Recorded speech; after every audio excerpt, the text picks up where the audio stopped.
తెలంగాణలో హైదరాబాద్ బీజాపూర్ జాతీయ రహదారి నేషనల్ హైవే ఉంది. ఆ హైవేలో చేవెళ్ళ మండలం, రంగారెడ్డి డిస్టిక్ చేవెళ్ళ మండలం దగ్గర మిర్జాగూడ్ అనే సిటీ దగ్గర ఒక ఆర్టీసీ బస్సులో 70 మంది ప్రయాణికులు వెళ్తున్నారు.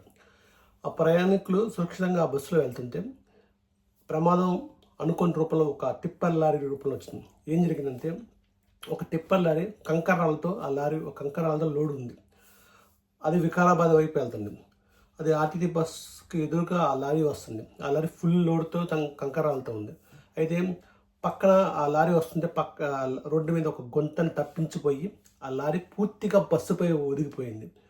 బస్సుపై ఒదిగిపోవడంతో ఆ లారీలో ఉన్న కంకరాల్లో ఉండి బస్సు లోపలికి వెళ్ళిపోయి ఆ కంకరాల మధ్య జనాలు కూరుకుపోయారు. బయటికి రాలేకపోయారు. చాలామంది కాపాడండి అని చెప్పి వాళ్ళ ఆర్తనాదాలు, వాళ్ళ సౌండ్స్తో ఆ ప్రాంతం అంతా చాలా విషాదకరమైన ప్రమాదకరం సంఘటన. ఈ ప్రమాదంలో ఆ రాళ్ళ మధ్య నుంచి బయటకు రాలేక సుమారు 20 మంది దాకా ప్రాణాలు ఇచ్చారు. ఇంకా కొంతమంది గాయాలతో ఉన్నారు. ఆ రాళ్ళు పడడంతో ఆ రాళ్ళని తొలగించి జనాలను కాపాడటం కూడా చాలా ఇబ్బందికరంగా వచ్చింది.